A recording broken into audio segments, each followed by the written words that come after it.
I'm Shahar Azani, and in the news, Arab Israelis and the upcoming elections in Israel. Israel is getting ready for elections this coming March, and as such, political campaigning is at its peak. Israel's Prime Minister Benjamin Netanyahu recently conducted a high-profile visit in the Arab-Israeli city of Nazareth. This happened on January 13th. Speaking alongside the mayor, Ali Salem, the Prime Minister promised a new age for Arabs and Jews in Israel. He used the opportunity to apologize once more for his controversial 2015 statement, emphasizing that Israeli Arabs must have a full and equal part in Israeli society. Arab Israelis have been coping in the past few years with an alarming rise in crime and too many incidents of criminal and domestic violence. In the course of his visit, Netanyahu vowed his government would invest more in the Arab sector, stating, "There is much we can do to make you feel safe and secure in your neighborhoods and be able to leave home without fear."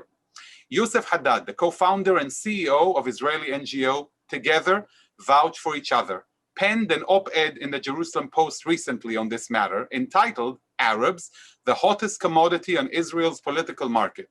In it, he claims, among other things, the following. Suddenly, parties that invalidated and rejected the Arabs from the get-go are intensively courting Arab Israelis. The most surprising is the wooing that is coming from the right.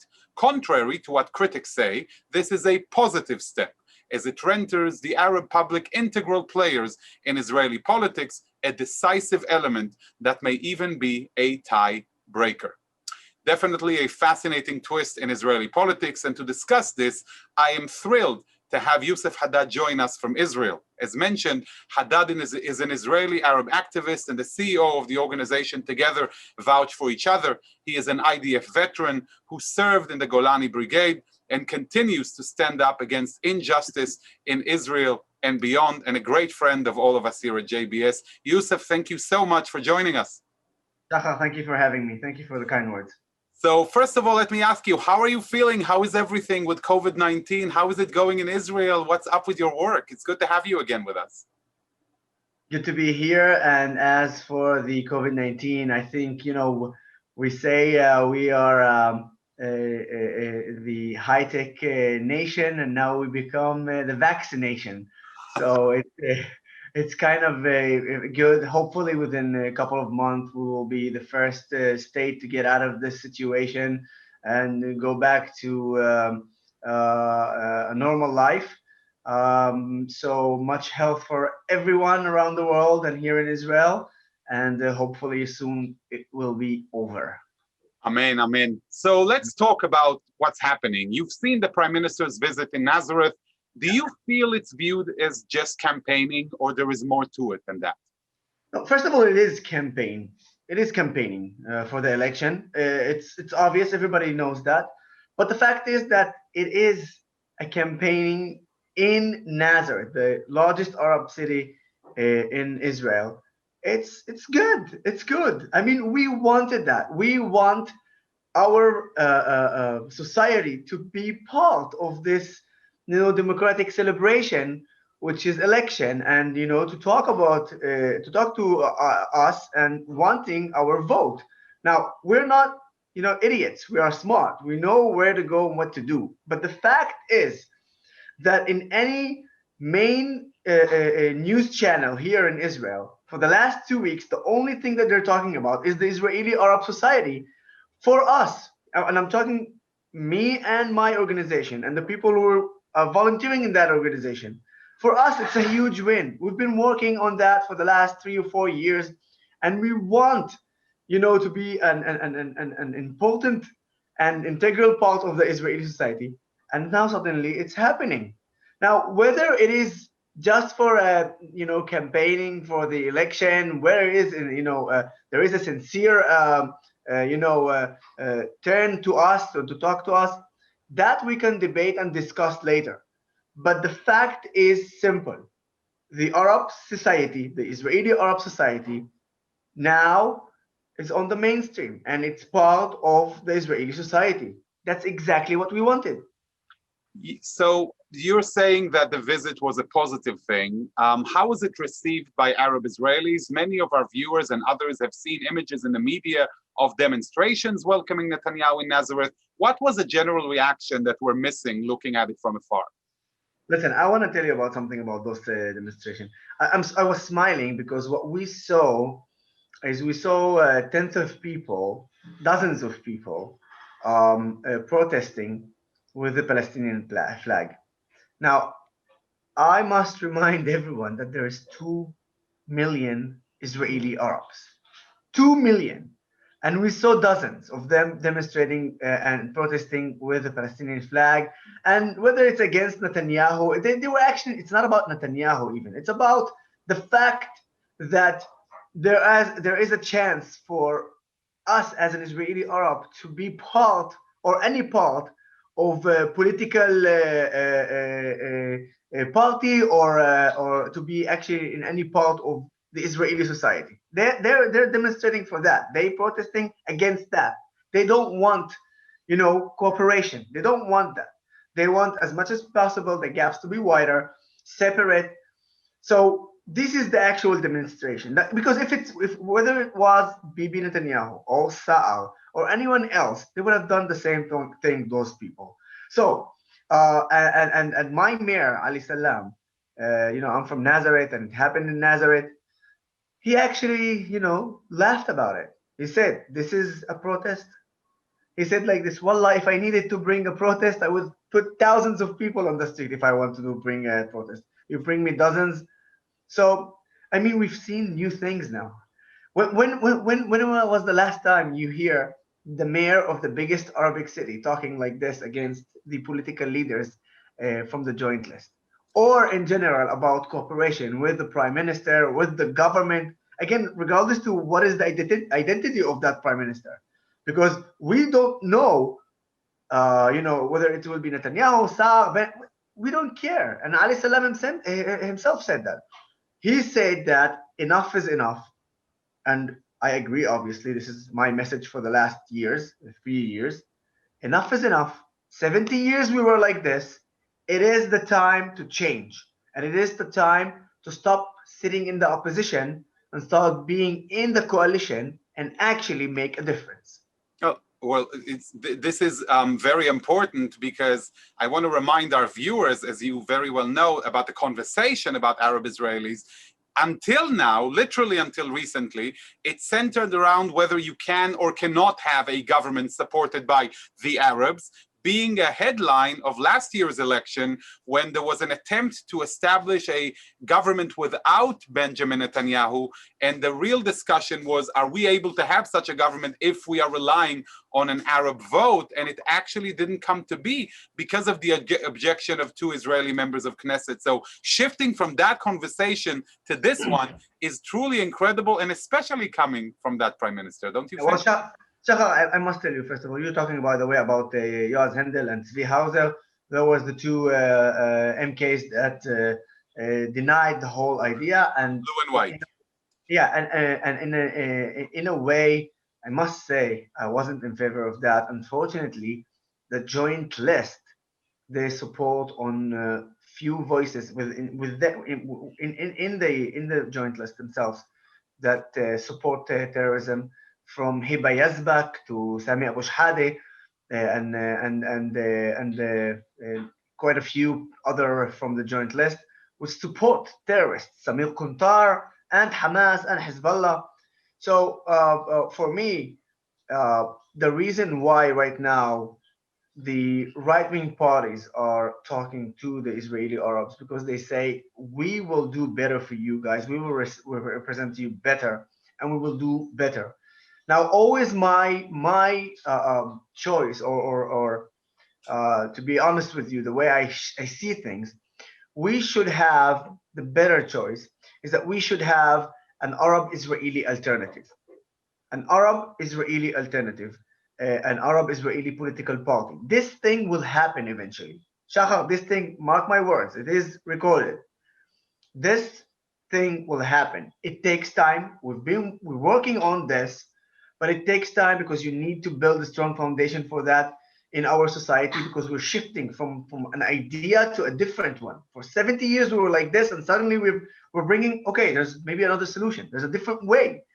So I believe that it will take time, but we will get there. But for now, there is a good possibility to actually cooperate with the right-wing parties.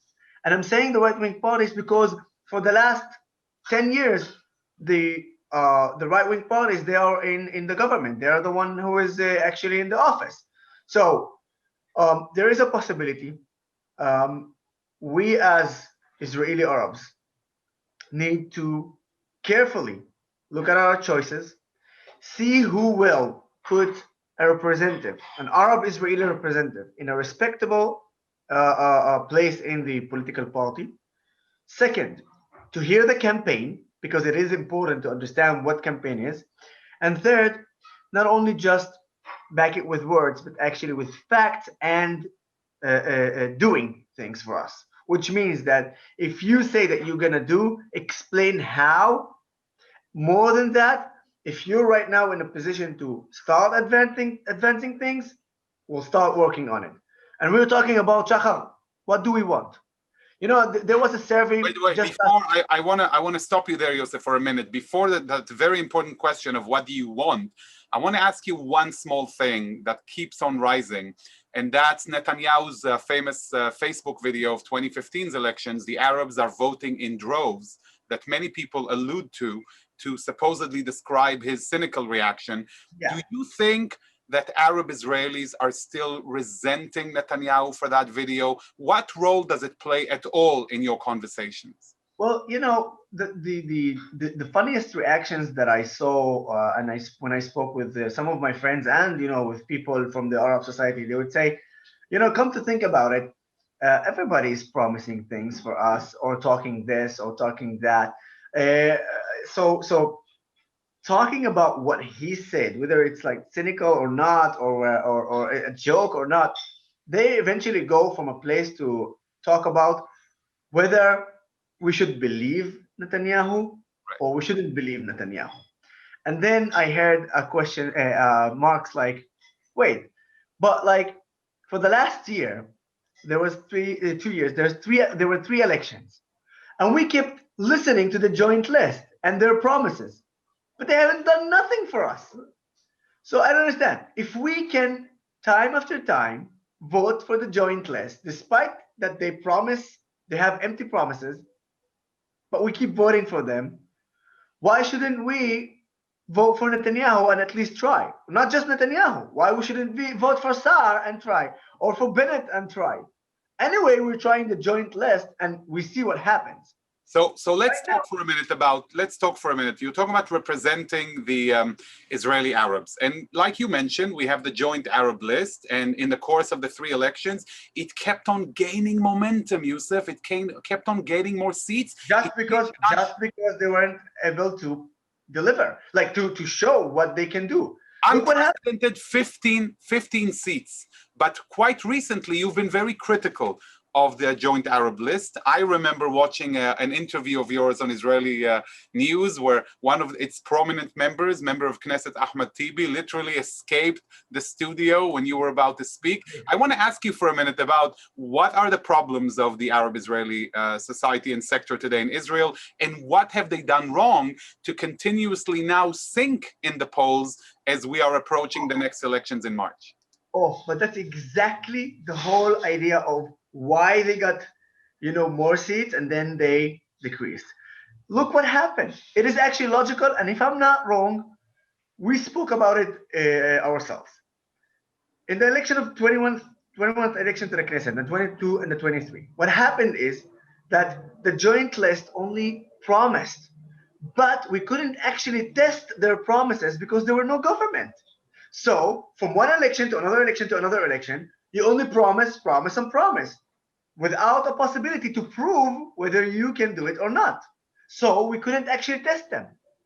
Now, the 23rd Knesset came and there was a coalition, and you literally saw that it doesn't matter that the fact that the joint list is with 5, 10, or 15 seats, it's actually the same.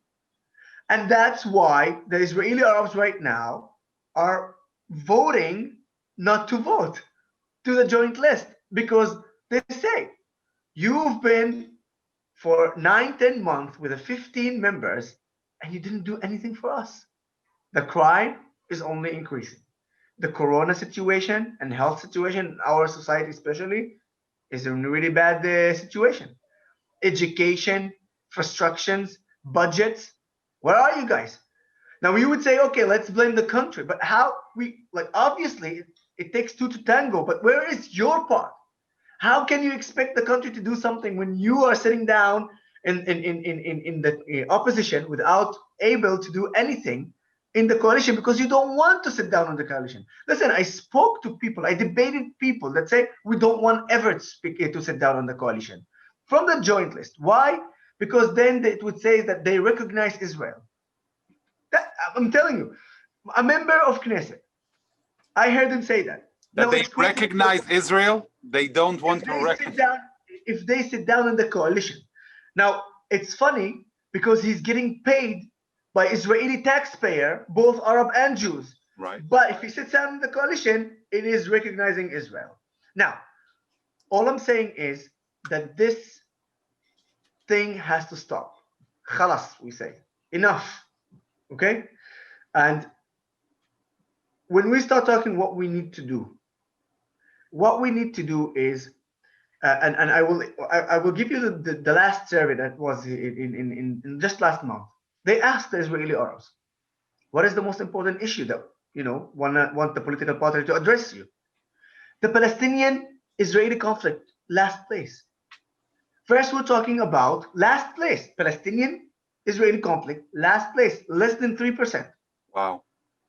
The most important issue is the violence, the crimes, illegal weapons. Second, economic situation. Third, health. And fourth, education and infrastructures and budgets, for all this. So what we're saying is that any Jewish Israeli party that will address those and will be sincere, putting also representative, talking and speaking, going down, to the streets, talking to the people. Any political party will do that. It doesn't matter from the right wing or center or left. They will get the Israeli Arab votes. Especially, I'm talking about the 5-6 seats that already, with the way the surveys are proving that the joint list is losing. Those 5-6 seats will go to those political parties, and maybe with a better campaign, we can see the joint list with 7 or 8, maybe. So Yusuf, there's a huge chance right now. What's amazing for me, and I want to ask you about this, you're not seeing migration of Arab Israelis that are going to the left-wing Israeli parties like Labor or Meretz, that is priding itself. You have the right wing. You're mentioning Benjamin Netanyahu, Naftali Bennett. Isn't that amazing? Yeah, because listen, Mansour Abbas, he said, I'm quoting him. We promised our voters from the joint list, we promised our voters to start dealing with the main issues in our society. If we want to deliver this promise, we have to cooperate with people with the government. Just for the sake of our viewers, I just want to mention Mansour Abbas, the member of Knesset that Yusuf is referring to, has famously collaborated with Prime Minister Netanyahu in the past few months, described in Israeli media as Netanyahu's new best friend. And like you're saying, Yusuf, he's defended his position by saying we need to get results for Arab Israelis. Yeah. And it's not because he loved Benjamin Netanyahu, not because he's really his best friend. But he said, Benjamin Netanyahu is the prime minister. I would do the same thing if it was Sar or Bennett or anybody else. And I actually agree with him. I think that we need to cooperate with any government, with any coalition, with any prime minister. And I see the model as, for instance, the Jewish Orthodox political party, Shas.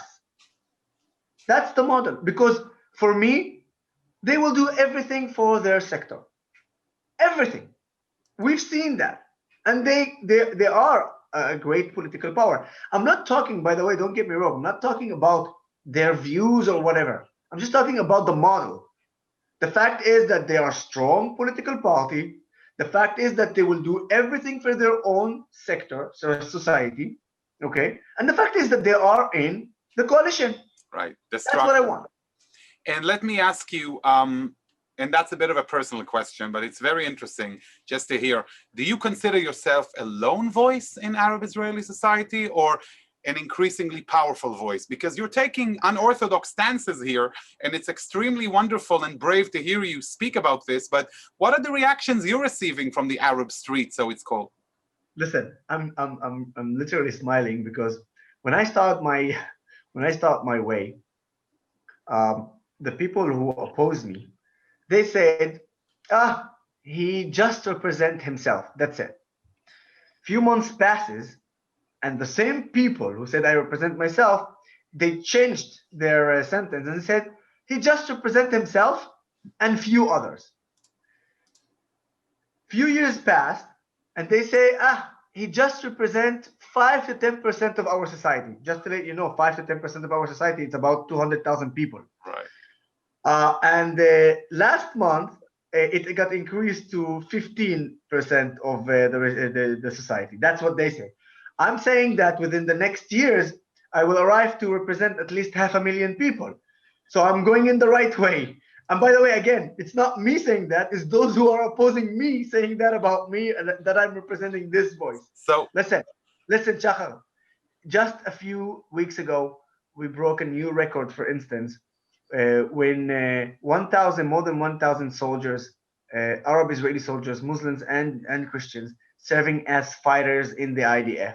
We broke another record when more than 5,500 volunteers in the national service, yearly 5,500. So every year there's another 5,500 volunteers from the Arab society volunteering to the national service. Within 10 years, we will arrive to tens of thousands who serve the country from the Arab society. I'm saying it's about time to everyone to realize not only that I'm not alone, and not only that I have only few people with me, we want change, and it's the majority of the Israeli Arabs that thinks like this. I'm not talking about army and stuff like this, but I'm talking about cooperation and being an integral part of the Israeli society. And I'm talking about being together with Jewish and Arab Israelis together. We are the majority. It's just because we are a little bit, the majority is silent, it seems like I'm the only one who's speaking. But trust me, the messages that I get, the comments, everything from my family and from my friends and from our society, it gives just such a great energy and positive way to continue and believe that this is the way. And I hope that I've managed to pass this to everyone right now. You absolutely did. So this is why I want to conclude with two quick questions. One is I want to talk about your work, Yusuf, in general. How does this issue of the elections and integration into the Israeli political system coincide with the goals of the NGO you're leading, Together-Vouch for each other? Remind us a little bit about why you established it and what are you hoping to achieve? Well, we established it. It's because we are not a political organization, but we established it because we saw that the political parties are not doing anything for us. So we wanted, as Arab Israelis, to say enough is enough. We're going to take the initiative. We're going to do things about. The whole idea is to bridge the gaps between Jewish and Arabs. We want to be an integral part of the Israeli society. Yes, us, the Israeli Arabs. Okay? We want to work on the main issues in our society, from violence, illegal weapons, violence against women especially, better education system, better infrastructures, budget to our cities and villages. And we've seen that, unfortunately, that our politicians are not capable of doing right now because they, as I said, they don't want to sit down on the coalition. And when I see what I see today, again, it doesn't matter. Likud, like Netanyahu, Saar, Bennett, Yair Lapid, Horowitz, it doesn't matter for me. When I see that finally we are in the game, in the political game, I'm happy. Would that be within like the next election a huge difference? It might not, but it's definitely a start for the next years to come to actually build something that it's going to be great, and people will see that. So talking about in the political game, I'll end with a quick question, if you're willing to answer. 200,000 people translates to about 4 seats in the Israeli Knesset. What are the chances of having you as a member of the Israeli Knesset, but either in the coming elections or the ones after, as we'd love to see you leading from the front, not just from the field of public opinion? Okay, let me tell you like this. I'm a social activist and I'm really enjoying what I'm doing, and I'm actually doing it with the organization, and we're doing amazing things. When I feel that in order for us to be stronger and to affect better, it should be through politics, we will do that step. Right now, we are where we are doing an amazing job. And by the way, this is also like another opportunity for me, just to let, for instance, everyone to understand in how we're bridging the gaps, not only in our society, but also worldwide. When we talk about, for instance, on the 27th of January, we're going to hold the first Holocaust Memorial, International Memorial Day in Arabic, speaking with Israeli Arabs, from also Bahrain and from the UAE, with Amazing. Emiratis, and it's going to be all in Arabic. And we're gonna meet an eyewitness who she learned Arabic, and she's gonna speak in Arabic with us about what happened in the Holocaust. Now, I just want our viewers to understand, if you heard Yusuf saying correctly, 27th of January, the international commemoration of the Holocaust to take place under the auspices of your organizations in Arabic with partners from Israel and Bahrain. Amazing, amazing And initiative. UAE, of course. And by the way, it was supposed to happen in Dubai, but unfortunately, because of the corona, it got canceled. But we're gonna do it in Zoom, and it's gonna be also amazing. And this is the way you bridge the gaps, not only in our society, but in the world.